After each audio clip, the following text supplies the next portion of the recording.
ಕೇರಳ ಸರ್ಕಾರದಿಂದ ಕನ್ನಡ ಭಾಷೆ ಮೇಲೆ ಪ್ರಹಾರ ಆರಂಭ ಆಗಿದೆ. ಕೇರಳದ ಕನ್ನಡ ಮಾಧ್ಯಮದ ಶಾಲೆಗಳಲ್ಲಿ ಹೊಸ ರೂಲ್ಸ್ ಜಾರಿಯಾಗುತ್ತೆ.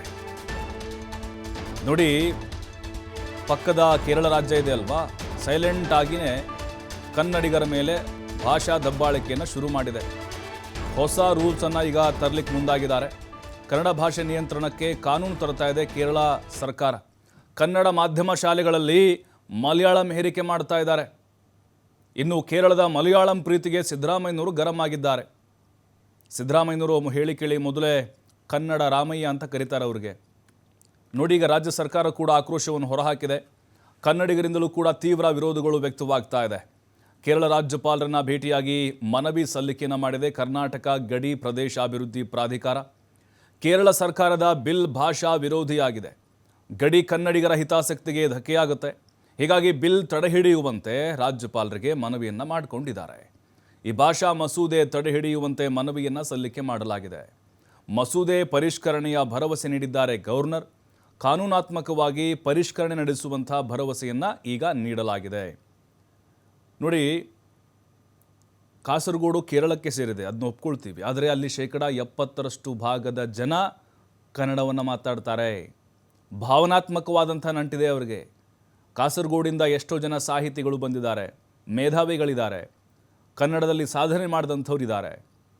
ಅಲ್ಲಿ ಈಗಲೂ ಕೂಡ ಕನ್ನಡವನ್ನು ಕಲಿತಾ ಇದ್ದಾರೆ. ಅಂದರೆ ಆ ಶಾಲೆಗಳಲ್ಲಿ ಕನ್ನಡವನ್ನು ಕಲಿಸ್ತಾ ಇದ್ದರು.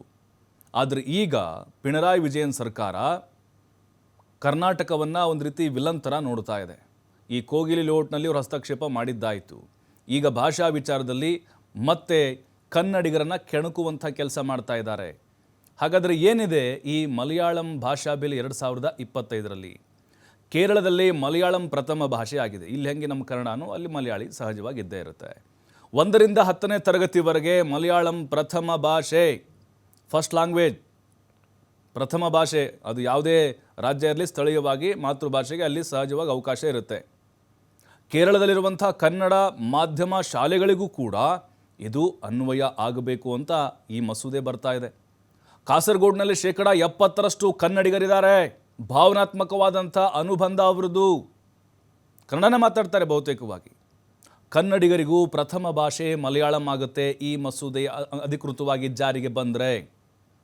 ಶಾಲೆಗಳಲ್ಲಿ ಮಲಯಾಳಂ ಪ್ರಥಮ ಭಾಷೆ ಕಡ್ಡಾಯ ಅಂತೆ. ನೋಡಿ, ಇದನ್ನು ಹೇರ್ತಾ ಇದ್ದಾರೆ. ಒತ್ತಡ ತುರ್ಕೋದಂತಾರಲ್ಲ, ಅದು ಇದು.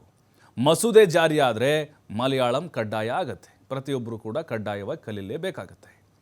2017ರಲ್ಲಿ ಮಸೂದೆಯನ್ನು ರಾಷ್ಟ್ರಪತಿಗಳು ತಿರಸ್ಕರಿಸ್ತಾರೆ. ಅಂದರೆ ಹಿತ ಕಾಪಾಡುವಂತೆ ಆಗಿನ ಕೇಂದ್ರ ಸರ್ಕಾರ ಸೂಚನೆಯನ್ನು ಕೊಟ್ಟಿತ್ತು.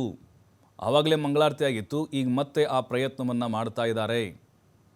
ಈಗ ಮತ್ತೆ ಕನ್ನಡಿಗರ ಮೇಲೆ ಮಲಯಾಳಂ ಹೇರಿಕೆಗೆ ಪಿಣರಾಯಿ ವಿಜಯನ್ ಪ್ರಯತ್ನವನ್ನು ಮಾಡ್ತಾ ಇದ್ದಾರೆ.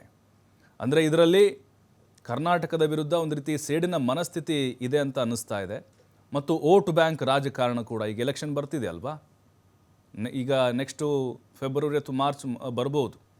ಕೇರಳದ ಕನ್ನಡ ಸಂಹಾರ ಹೇಗಾಗ್ತಿದೆ ಕೇರಳದಲ್ಲಿ? ಕೇರಳದ ಕನ್ನಡ ಮಾಧ್ಯಮ ಶಾಲೆಗಳಲ್ಲಿ ಮಲಯಾಳಂ ಹೇರಿಕೆ ಮಾಡ್ತಿದ್ದಾರೆ. ಕನ್ನಡ ಮಾಧ್ಯಮ ಶಾಲೆಗಳಲ್ಲೂ ಕೂಡ ಮಲಯಾಳಂ ಪ್ರಥಮ ಭಾಷೆ, ಪ್ರಥಮ ಭಾಷೆಯಾಗಿ ಮಲಯಾಳಂ ಕಲಿಕೆ ಕಡ್ಡಾಯ. ಇನ್ನು ವಿಧಾನಸಭೆಯಲ್ಲಿ ಬಿಲ್ ಪಾಸ್ ಮಾಡಿದೆ ಈಗ ಕೇರಳ. ಒಕ್ಕೊರಲ ಧ್ವನಿ ಎತ್ತಿದ್ದಾರೆ. ಅಲ್ಲಿ ಆಲ್ರೆಡಿ ಬಿಲ್ಲನ್ನು ಪಾಸ್ ಮಾಡಿದ್ದಾರೆ. ರಾಜ್ಯಪಾಲರ ಅಂಕಿತ ಮಾತ್ರ ಬಾಕಿ ಇದೆ. ಗಡಿ ಜಿಲ್ಲೆ ಕಾಸರಗೋಡಿನ ಕನ್ನಡಿಗರಿಗೂ ಕೂಡ ಈ ಮಸೂದೆ ಅನ್ವಯ ಆಗುತ್ತೆ ಅನ್ನೋದು ಈಗ ಗೊತ್ತಾಗ್ತಾ ಇದೆ. ಹಾಗಾಗಿನೇ ಕನ್ನಡಿಗರು ಕೂಡ ಬಹಳ ಆಕ್ರೋಶವನ್ನು ಹೊರಹಾಕ್ತಾ ಇದ್ದಾರೆ. ಹಾಗಾದರೆ ಸಂವಿಧಾನ ಏನು ಹೇಳುತ್ತೆ? ಸಂವಿಧಾನದ ಪ್ರಕಾರ ನಾವು ನೋಡೋದಾದರೆ 29 ಮತ್ತು 30ನೇ ಪರಿಚ್ಛೇದ ಭಾಷೆಯ ಹಕ್ಕನ್ನು ನೀಡಿದೆ. ಅಂದರೆ ಇದರ ಅರ್ಥ ದೇಶದ ಯಾವುದೇ ಭಾಗದಲ್ಲಿದ್ದರೂ ಭಾಷೆಯ ಹಕ್ಕಿದೆ. ಅದು ಅವ್ರು ಯಾವುದೇ ಭಾಷೆಯನ್ನು ಮಾತಾಡ್ಬೋದು. ಇದೇ ಮಾತಾಡಬೇಕಂತೇನಿಲ್ಲ. ಸಂವಿಧಾನವೇ ಹಕ್ಕನ್ನು ಪ್ರತಿಯೊಬ್ಬರಿಗೂ ಕೊಟ್ಟಿದೆ. ತಮ್ಮ ಭಾಷೆ, ಲಿಪಿ, ಸಂಸ್ಕೃತಿ ರಕ್ಷಿಸಿಕೊಳ್ಳುವಂಥ ಹಕ್ಕನ್ನು ಸಂವಿಧಾನವೇ ಕೊಟ್ಟಿರೋದು ನಮಗೆ. ಬಾಬಾ ಸಾಹೇಬ್ ಅಂಬೇಡ್ಕರ್ ಅವರು ಕೊಟ್ಟಿರೋದು. ಇನ್ನು 350A ಪ್ರಾಥಮಿಕ ಹಂತದಲ್ಲಿ ಮಾತೃಭಾಷೆ ಕಲಿಯುವಂಥ ಸ್ವಾತಂತ್ರ್ಯ ಇದೆ. ಅದರ ಜೊತೆಗೆ 350B ಅಲ್ಪಸಂಖ್ಯಾತರ ರಕ್ಷಣೆಯ ಖಾತ್ರಿ ಹಕ್ಕು ಕೂಡ ಸಂವಿಧಾನ ನೀಡಿದೆ. ಹಾಗಾಗಿನೇ ಇದೆಲ್ಲವನ್ನು ಕೂಡ ಪಿಣರಾಯಿ ವಿಜಯನ್ ಸರ್ಕಾರ ಗಾಳಿಗೆ ತೂರಿ ಈಗ ಮಲಯಾಳಂ ಹೇರಿಕೆಯನ್ನು ಮಾಡಲಿಕ್ಕೆ ಮುಂದಾಗ್ತಾ ಇದ್ದಾರೆ. ಇನ್ನು ನಮ್ಮ ಮುಖ್ಯಮಂತ್ರಿ ಸಿದ್ದರಾಮಯ್ಯನವರು ಕೂಡ ಆಗ್ರಹವನ್ನು ಮಾಡಿದ್ದಾರೆ. ಕಾಸರಗೋಡು ಭಾವನಾತ್ಮಕವಾಗಿ ಕರ್ನಾಟಕಕ್ಕೆ ಸೇರಿದೆ. ಅವರ ಹಿತವನ್ನು ಕಾಪಾಡುವುದು ನಮ್ಮ ಸರ್ಕಾರದ ಕರ್ತವ್ಯ. ಸಿದ್ದರಾಮಯ್ಯನವರು ಭಾಷೆ ಅಂತ ಬಂದಾಗ ಮೊದಲು ಧ್ವನಿ ಎತ್ತದೆ ಅವರು. ಸರ್ಕಾರ ಯಾವುದೇ ಇರಲಿ, ಅವರ ಹಿತ ಕಾಪಾಡುವಂಥ ಕೆಲಸ ನಮ್ಮ ಸರ್ಕಾರದಿಂದ ಆಗುತ್ತೆ ಅನ್ನುವಂಥ ಭರವಸೆ ಕೊಟ್ಟಿದ್ದಾರೆ.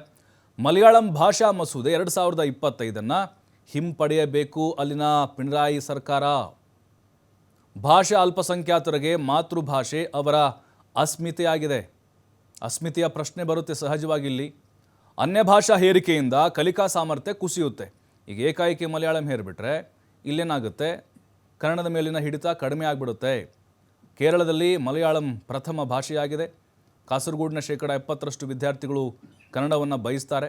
ಒಂದು ಭಾಷೆ ಮೇಲೆ ಇನ್ನೊಂದು ಭಾಷೆ ಹೇರಿಕೆ ಯತ್ನ ಸಲ್ಲದು, ಕನ್ನಡಿಗರು ಇದನ್ನು ಒಕ್ಕೂರಲಿಂದ ವಿರೋಧ ಮಾಡ್ತಾರೆ ಅಂಥೇಳಿ ಸಿದ್ದರಾಮಯ್ಯನವರು ತಮ್ಮ ಆಕ್ರೋಶವನ್ನು ವ್ಯಕ್ತಪಡಿಸಿದ್ದಾರೆ. ಸರ್ಕಾರ ಕೂಡ ಈ ನಿಟ್ಟಿನಲ್ಲಿ ತಮ್ಮ ಬದ್ಧತೆಯನ್ನು ಪ್ರದರ್ಶಿಸಿದೆ. ಇನ್ನು ಇದರ ಬಗ್ಗೆ ಸಾಕಷ್ಟು ನಾಯಕರು ಮಾತಾಡಿ